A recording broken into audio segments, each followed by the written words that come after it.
নমস্কার বন্ধুরা, home cook চ্যানেলে সবাইকে স্বাগত জানাই।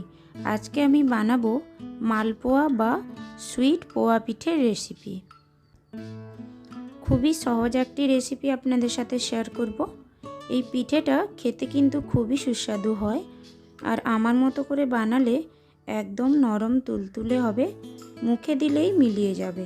তবে চলুন দেখে নেওয়া যাক আজকের রেসিপিটি বানানোর জন্য আমি এখানে দুটো পাকা কলা নিয়েছি। কলাগুলোকে প্রথমে ছাড়িয়ে নেব। তারপর একটা মিক্সিং জার নিয়ে একটা চাকুর সাহায্যে কলাগুলোকে টুকরো টুকরো করে মিক্সিং জারে নিয়ে নেব। মালপোয়া বানানোর জন্য কিন্তু একটা সঠিক মাপের প্রয়োজন লাগে। সে কাপ হোক বা বাড়িতে থাকা বাটি, এছাড়া ছোট সাইজের গ্লাসও আপনারা নিতে পারেন। কলাগুলোকে আমি সুন্দর করে চাকুর সাহায্যে ছোট ছোট করে কেটে নিয়েছি। এবার দিয়ে দিলাম 1 কাপ সুজি, আর ওই কাপেরই 1 কাপের থেকে একটু কম কাঁচা চিড়ে, ওটা দিয়ে দিলাম। আর দিলাম পুরো 1 কাপই চিনি। এবার দিব 1/2 কাপের মতো জল। এবার সমস্ত উপকরণগুলিকে আমি মিক্সারে একটা স্মুথ ব্যাটার বানিয়ে নেব। এবার একটা বোল নিয়ে ওতেই আমি ব্যাটারটাকে ঢেলে নিচ্ছি।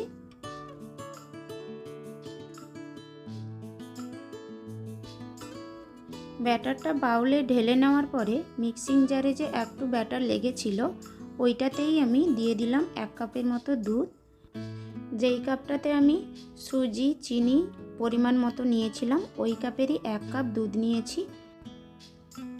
আর নিয়েছি 1 কাপ ময়দা। ময়দাটাকে আমি অল্প অল্প করে দিয়ে মিক্স করব, আর দুধটাও অল্প অল্প নেব, দিয়ে মিক্স করব। কারণ একসাথে সব পরিমাণ নিয়ে নিলে কি হবে, মিক্স করতে করতে কোথাও ছোট ছোট ডেলা ডেলা থেকে যাবে, তাই আমি অল্প অল্প করে নিচ্ছি। এই রেসিপিতে ব্যাটারটাকে যত বেশি ফেটাবেন ততই ভালো, কারণ বেশি ফেটালে পিঠেগুলো নরম তুলতুলে হবে, আর সমস্ত পিঠেগুলো লুচির মতো করে ফুলবে। আর ব্লেন্ড করার ফলে মুখে দিলেই মিলিয়ে যাবে। কথায় কথায় ময়দা আর দুধটাও ভালোভাবে মিক্স করে নিয়েছি। এবার ব্যাটারটা একটু গাঢ় লাগছে, তাই একটু দুধ অ্যাড করলাম। আবারও মিক্স করে নিচ্ছি। যারা এখনও আমার চ্যানেলটিকে সাবস্ক্রাইব করেননি, তাদেরকে বলবো আমার চ্যানেলটিকে সাবস্ক্রাইব করে নেবেন, আর একটা লাইক এবং সকলের সাথে শেয়ার করবেন।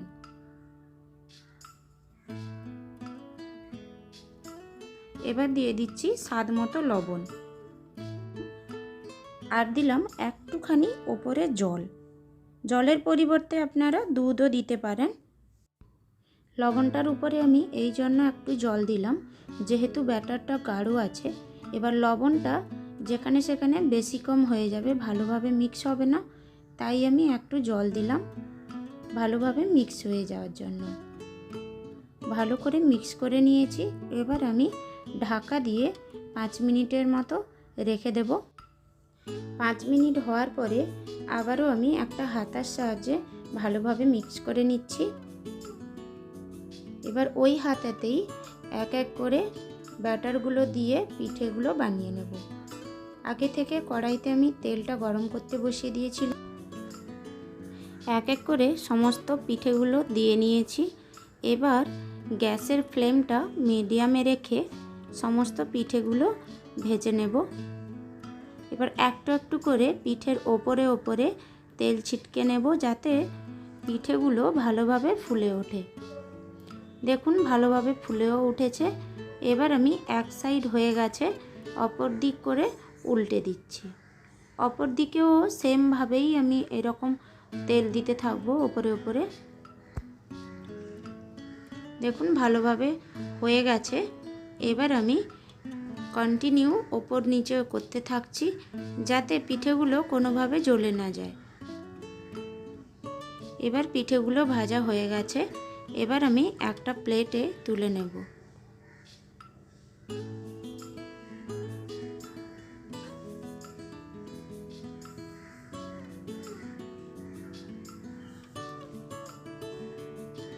এবার বাকি ব্যাটারগুলোকেও এইরকম সেমভাবে হাতাতে দিয়ে সমস্ত পিঠেগুলোকে বানিয়ে নেব। সেমভাবেই এরকম তেলটা উপরের দিকে দিতে থাকবো, যাতে পিঠেগুলো খুব ভালোভাবে ফুলে ওঠে।